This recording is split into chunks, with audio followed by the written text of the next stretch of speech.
नमस्ते बच्चों, मैं सुमन चौधरी श्याम शिक्षण प्रशिक्षण संस्थान से आज ऑनलाइन क्लास के साथ ऑनलाइन क्लास में आपका स्वागत है। How are you? फाइन। हम पढ़ रहे हैं यूनिट 5 उपनिवेशिक काल में शिक्षा का इतिहास।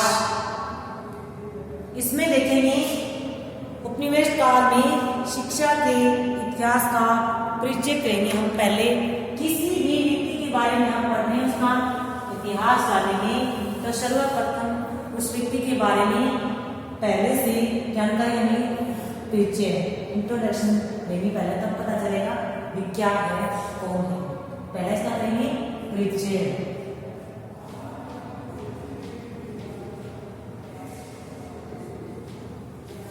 इंट्रोडक्शन इसका क्या है, देखेंगे कि जिन विद्यालयों में सपोज करते हैं कि जिन विद्यालयों में पहले पढ़े लिखे हुआ वैसे तो विद्यालय में एक शिक्षक या शिक्षिका के रूप में जिम्मेदारी संभालने की तैयारी कर रही हैं।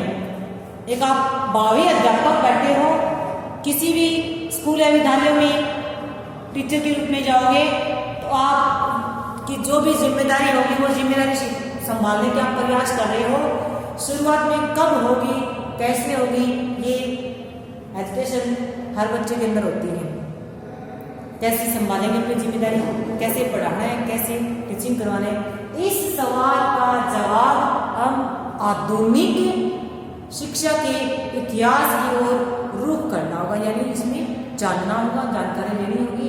और इस यूनिट में, इसमें 5 यूनिट में हम उस इतिहास के कुछ पन्नों को, बीती हुई बातों को पढ़ने का प्रयास करेंगे या कोशिश करेंगे वहां पे पढ़ने के शिक्षा के इतिहास को कि पहले की शिक्षा क्या थी। आधुनिक शिक्षा का भारत में प्रचार किस तरह से हुआ था, इसकी पड़ताल करते हुए हम शिक्षा के असर को भी समझने की कोशिश करेंगे कि क्या शिक्षा का असर थे, हम प्रयास करेंगे इस यूनिट के द्वारा। और जिसने नए शिक्षा और ज्ञान के क्षेत्र में बदलाव किए, बल्कि सामाजिक सुधार में, समाज सुधार सिद्धांत आंदोलन के जरिए भी सामाजिक और राजनीतिक बदलाव का दौर भी शुरू किया था। इस इकाई में हम भारत के संविधान के समय जो भी आधुनिक शिक्षा का प्रयास किया गया था, जिसके भी द्वारा किया गया था शिक्षा के अंदर, समाज सुधार के अंदर, उनका हम विस्तार से अध्ययन करेंगे। यूनिट का परिचय हो गया। अब देखेंगे इस यूनिट का उद्देश्य क्या है, क्या उद्देश्य है शिक्षा का इतिहास जानने का, इसका उद्देश्य, इस यूनिट का उद्देश्य क्या है। पहले नंबर पे हमने देखा परिचय, सेकंड नंबर पे हम देखेंगे इसकी उद्देश्य कि इस यूनिट का उद्देश्य क्या है। इसका उद्देश्य है कि शिक्षा के इतिहास से संबंधित प्रमुख जानकारियों से परिचित होना, उसका इंट्रोडक्शन पता करना। फिर सेकंड नंबर पे उद्देश्य में बताया गया कि अंग्रेजों से पहले भारत में सार्वजनिक शिक्षा के इतिहास की समीक्षा करना। थर्ड नंबर इसका उद्देश्य है कि उपनिवेश शिक्षा के विकास और उस पर की गई या उस पर हुई बहसों से परिचित होना, जो भी बहस हुई थी उसका इंट्रोडक्शन। फोर्थ नंबर में बताया कि भारत में आधुनिक शिक्षा के विकास में, भारत के अंदर आधुनिक शिक्षा के विकास में भारतीयों की भूमिका क्या थी और उनके विचारों से परिचित होना। 5 नंबर पे बताया है इसका उद्देश्य कि दलित शिक्षा पर हुए विचार विमर्श से परिचित होना, उनकी जानकारी देना कैसे विचार विमर्श होगा। और इसका 6 एंड लास्ट उद्देश्य था कि स्वतंत्रता के समय में शिक्षा की स्थिति का आंकलन करना। 6 इसके उद्देश्य हो गए, शिक्षा के क्या उद्देश्य थे। फिर बताया कि अंग्रेजी शासन काल में या अंग्रेजी शासन काल से पूर्व शैक्षिक व्यवस्था कैसी थी। अंग्रेजी शासन काल से पूर्व शैक्षिक व्यवस्था देश के अंदर कैसी थी। प्राचीन व मध्यकाल के अंदर बताया गया कि स्कूलों के द्वारा सबके लिए शिक्षा का प्रबंध आधुनिक काल की उपज है, जिसे भारत में अंग्रेजों ने स्थापित किया था।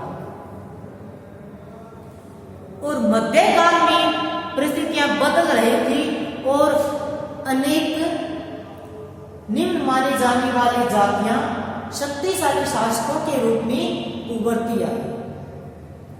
फिर बताया कि प्राचीन व मध्यकाल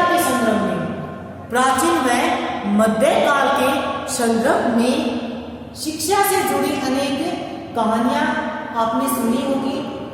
इन्हें कक्षा में किसी ने सुनाया भी होगा, बताया भी होगा, उनका विश्लेषण भी किया होगा कि शिक्षा किन लोगों के लिए सुलभ थी या किन लोगों के लिए अधिक कठिन थी, किन लोगों के लिए शिक्षा का दौर कठिन था और किन के लिए अधिक सुलभ या सरल था।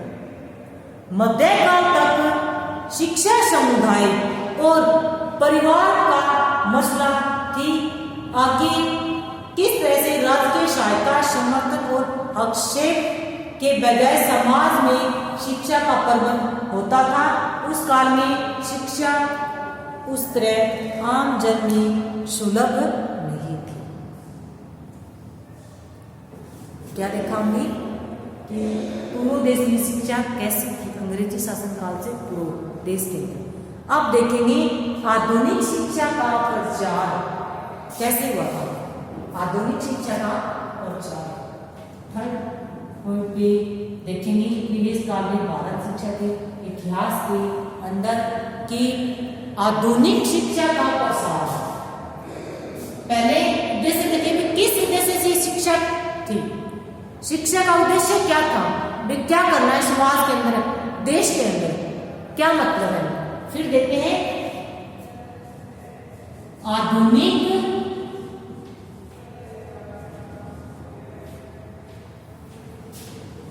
आधुनिक शिक्षा का प्रसार। आधुनिक शिक्षा का प्रसार किनके द्वारा, इसके आगे भी कुछ आए, भारतीयों की भूमिका क्या थी। शिक्षा का प्रसार किसने किया, प्रसार किस ढंग से किया, किस हद तक किया और किन किन के लिए किया। इनमें भारतीयों की क्या भूमिका को देखते हैं।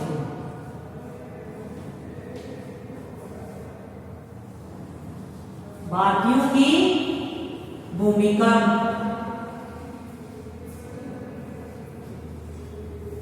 इसमें भारतीयों की भूमिका देखेंगे।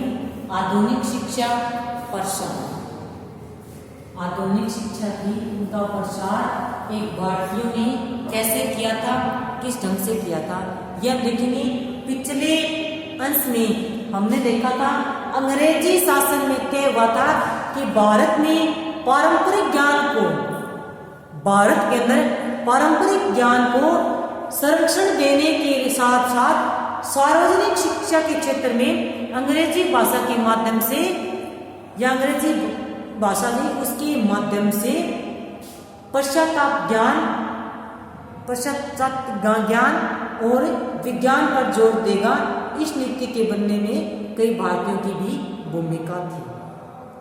कुछ पारंपरिक जो विद्वान थे वो चाहते थे कि अंग्रेज भारत में अपनी भाषा या ज्ञान न फैलाए और इसके विपरीत कई सुधार वाले थे, वो मानते थे कि पाश्चात्य शिक्षा का प्रसार स्वागत योग्य है,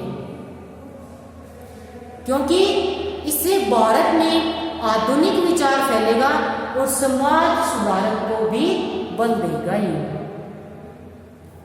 आधुनिक शिक्षा के व्यापक प्रसार में या व्यापक प्रसार के पक्ष में माहौल बनाने और रूढ़िवादियों की चुनौतियों का सामना करने के लिए अनेक भारतीय समाज सुधारक सामने आए, जैसे राजा राम मोहन राय। कौन आए? पहले राजा राम मोहन राय। शिक्षा भारतीयों की भूमिका पहला है इसमें। कौन आए सबसे पहले? राजा राम मोहन राय।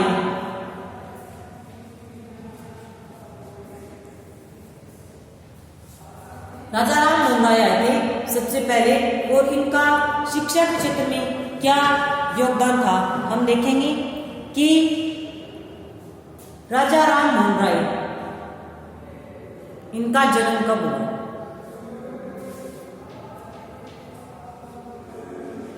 जन्म 22 मई 72 ईस्वी 1772 ईस्वी के अंदर हुआ था राजा राम मोहन राय का। राजा राम मोहन राय का जन्म 22 मई 1772 ईस्वी में हुआ था और इनकी मृत्यु 1835 में।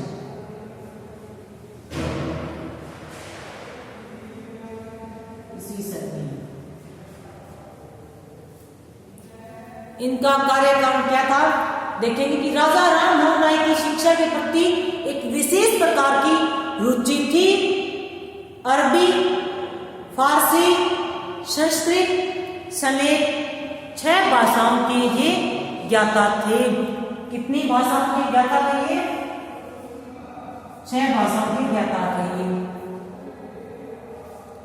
और 1796 ईस्वी में उन्होंने अंग्रेजी का अध्ययन आरंभ किया था। अंग्रेजी का आरंभ कब किया था? 1796 ईस्वी में अंग्रेजी की सब्जेक्ट का अध्ययन करना शुरू किया था और 1804 में ईस्ट इंडिया कंपनी के मुलाजिम हो गए और अपनी परिश्रम व योग्यता के बल के दीवान हो गए। फिर आगे बताया कि 1830 में मुगल बादशाह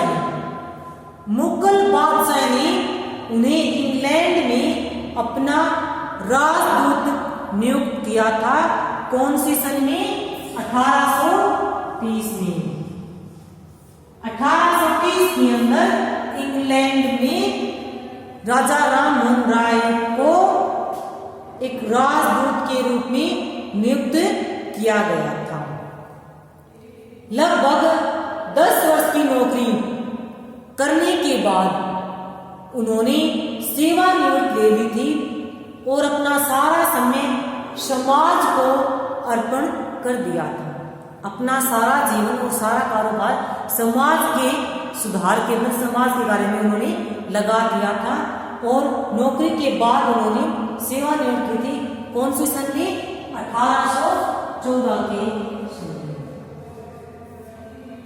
1814 में सेवानिवृत्ति उन्होंने ले ली थी और इंग्लैंड में, यूरोप में नए विचारों एवं नए आंदोलनों से जुड़े हुए थे।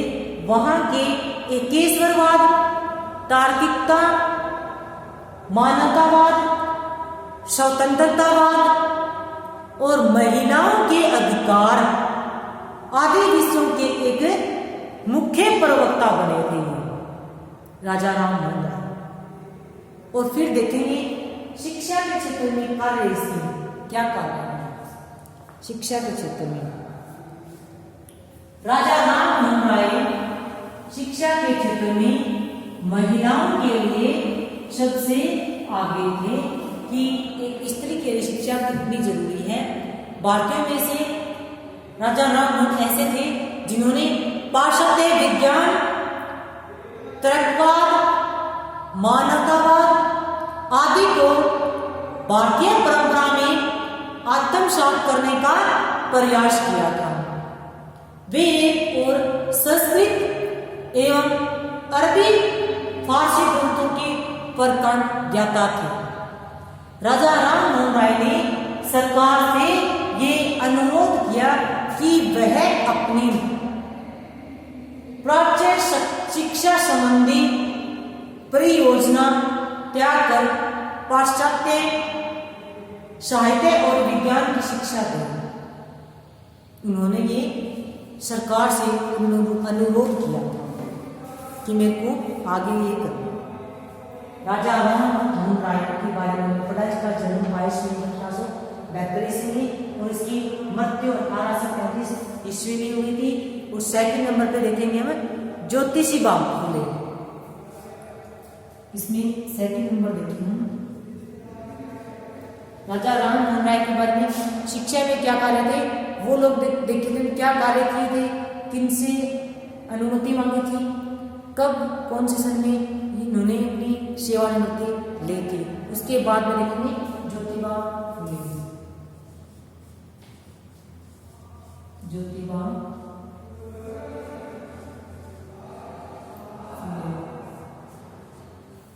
ज्योतिबा फुले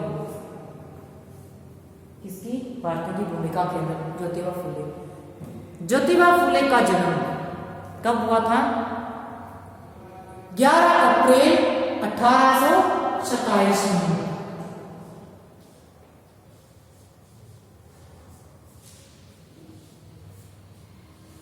11 अप्रैल 1827 में ज्योतिबा फुले का जन्म हुआ था। और कहां पर हुआ? महाराष्ट्र के सतारा जिले में हुआ था। उनके पिता गोविंद राय पुणे में सब्जी बेचने का काम करते थे और वो किस जाति के? माली जाति के थे।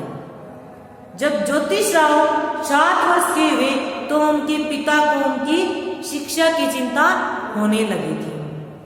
जब वो 7 वर्ष के थे तब उनके पिता को उनकी शिक्षा के लिए गहन चिंता लगी थी कि कैसे शिक्षा करवानी है।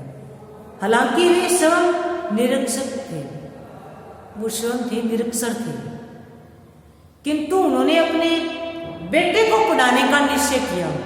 खुद ना पढ़ा लिखा हो पर अपनी संतान पढ़े लिखी हो। उन्होंने प्रारंभिक शिक्षा मराठी विद्यालयों में हुई। मराठी और प्रारंभिक हिसाब किताब सीखने के बाद ज्योतिबा फुले की इच्छा थी कि वो अंग्रेजी पढ़ने के लिए चाहिए या अंग्रेजी पढ़ने की थी उसकी इच्छा। और फिर इसके कार्य देखेंगे शिक्षा के अंदर क्या कार्य थे ज्योतिबा फुले ने। वे पुणे के ब्राह्मणों के जातिवाद व्यवहार के आहत थे और जातिगत भेदभाव के खिलाफ संघर्ष को अपना जीवन आदर्श बना लिया था। 1848 में पुणे में उन्होंने शूद्र और निम्न जातियों की स्त्रियों किसकी निम्न जातियों की स्त्रियों और बालिकाओं के लिए एक स्कूल खोला था। कौन से सन में? 1848 सन में शूद्र और निम्न जाति की जो महिलाएं थी, बालिकाओं थी, उनके लिए कि उन्हें विशेष रूप से शिक्षा प्राप्त हो, उनके लिए पुणे के अंदर स्कूल खोला था। उनके कई ब्राह्मण मित्रों ने इसमें सहयोग दिया था। सावित्री बाई उसके साथ भी थी। किसके साथ? ज्योतिबा के फुले के साथ। 1851 में उन्होंने कौन सी सन में? 1851 सन में उन्होंने पुणे में ही शुद्ध और अछूत मानी गई बालिकाओं के लिए एक और विद्यालय खोला। पहले 1848 के अंदर और फिर 1851 की सन में एक और विद्यालय खोला था। विद्यालय का कार्यभार सौंपा गया। वे उसकी मुख्य अध्यापिका बनी थी। कौन बनी? सावित्री बाई।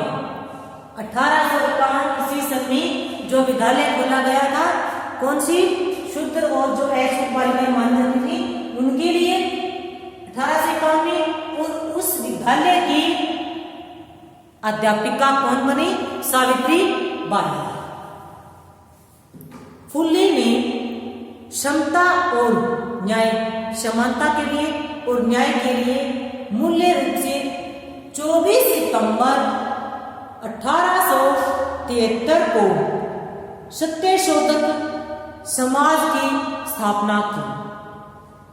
सत्यशोधक समाज की स्थापना की थी 24 सितंबर 1873 में।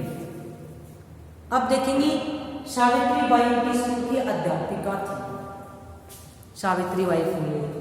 उसके बाद